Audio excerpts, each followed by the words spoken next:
Reserve comforted itself.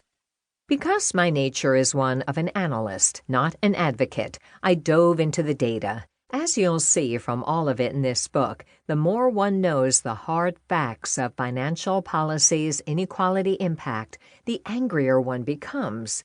I thus switched into advocate mode.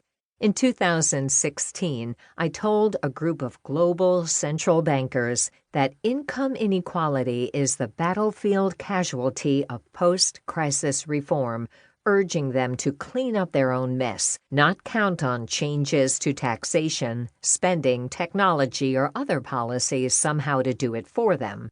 The central bankers were receptive, but none acted.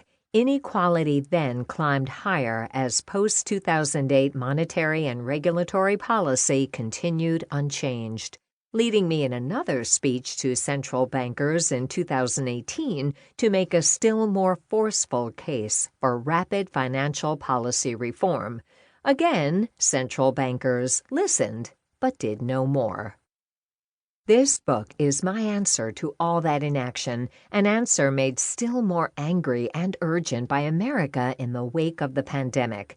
If more small businesses had been able to access sound credit before COVID, then many fewer would have closed and many more lower-income jobs would have survived.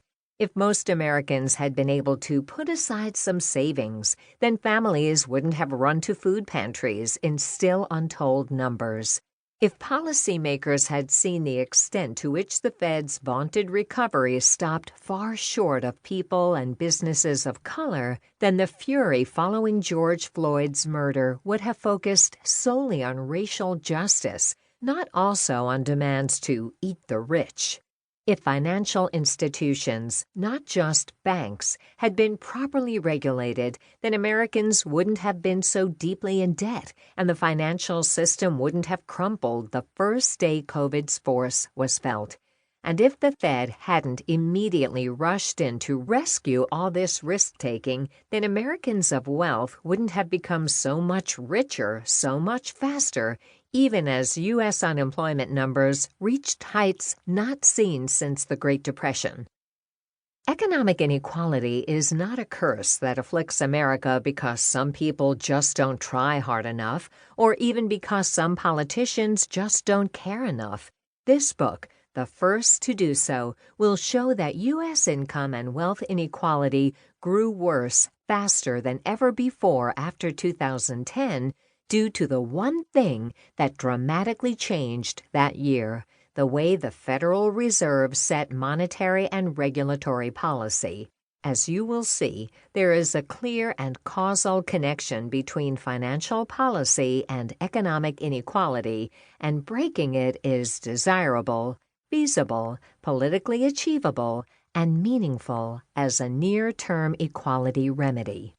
It might seem fanciful to target financial policy. After all, most of us don't even follow financial policy, let alone feel its impact in our daily lives. However, the interest rates we get at the bank or pay on our debt, the returns some of us achieve in the stock market, the financial companies we choose or are forced to do business with, and even the wages we get are the result of financial policy.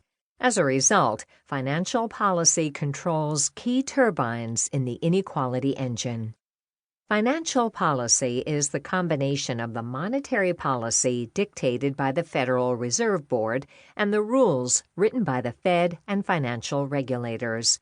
Although ignored by most assessments of economic inequality, financial policy sets the speed and direction of the inequality engine because the inequality engine's fuel is money, and no policy moves money with more force than financial policy. When the U.S. economy largely depended on manufacturing and agriculture, financial policy moved the inequality engine, but only a little in comparison to other causes of American economic inequality, such as tax or trade policy. But when an economy is financialized, that is, when growth depends in large part on financial activities, not real production, financial policy is an inequality engine unto itself. The U.S. is a financial... To keep listening to this audiobook, I've left you a link in the description so you can do it, at no cost thanks to Audible's 30-day free trial.